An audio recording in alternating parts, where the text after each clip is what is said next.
เล็งช่วยเหลือครอบครัวถึกน้ำสู่อยู่เมืองงาคาดคะเนเสียหาย260ล้านกว่ากีบข่าวเมืองงารายงานว่าวันที่30เมษายน2025หาวันที่2พฤษภาคม2025ผ่านมาทางคณะทีมงานการน้ำขันแขวงและขันเมืองได้ลงกวดการสถานที่ถึกภัยพิบัติน้ำไหลสู่อยู่บ้านลาดกึ๋มทานคำเผยงอนวันคำคณะประจำภาคแขวงสภาประชาชนแขวงอุดมไซพร้อมด้วยทีมงานขันแขวงและทานทองคันวัสดากรเลขาพักเมืองพร้อมด้วยคณะสาเหตุเกิดจากมีการบุกเบิกเส้นทางและสร้างขวาไม้ตันห้วยโดยบ่ได้วางท่อระบายน้ำเฮ็ดให้คูกันน้ำหับน้ำบ่อยู่จึงแตกมีน้ำไหลสู่หุนแหงสร้างความเสียหายให้แก่ประชาชนที่อาศัยอยู่ด้านลุ่มได้รับผลเสียหายทางด้านชีวิตทรัพย์สินที่อยู่อาศัยเครื่องใช้ครัวเรือนสัตว์เลี้ยงโรงเรียนและอื่นๆต่อกับเหตุการณ์ดังกล่าวการนำแขวงและการนำเมืองได้สมทบกับบริษัทแสงสิงหาลงกวดกาเก็บกำข้อมูลประชาชนเสียชีวิตจำนวน9คนหญิง5คนและเรือนเสียหายจำนวน1หลังและถึกผลกระทบเรือนครัว10หลังคาและเล้าเข้า4หลังคาดคะเนมูลค่าเสียหาย269ล้าน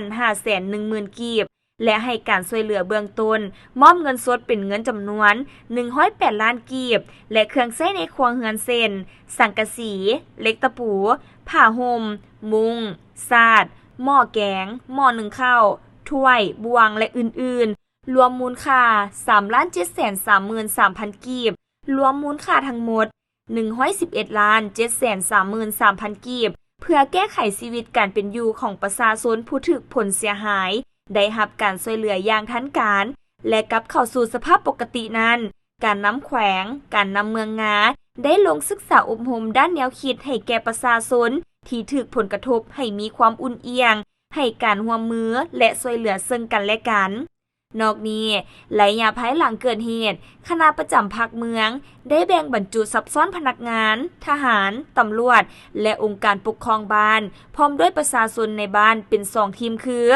ทีมที่1ลงช่วยเหลือประชาชนซ่อมแปลงเรือนที่เปเพพร้อมทางอนามัยด้านที่อยู่อาศัยและให้การช่วยเหลือด้านการแพทย์อยู่จุดเขตน้ำท่วมสำเร็จ 90% ทีมที่2ได้สมทบกับองค์การจัดตั้งบ้านและครอบครัวผู้เสียชีวิต2คนค้นหาเป็นเวลา3วันได้พบศพเห็นศพผู้เสียชีวิตแล้วจำนวน6ศพพร้อมทางเมียนคาบทรงสการตามฮิตของบ้านและยัง3ศพแม่นกำลังค้นหา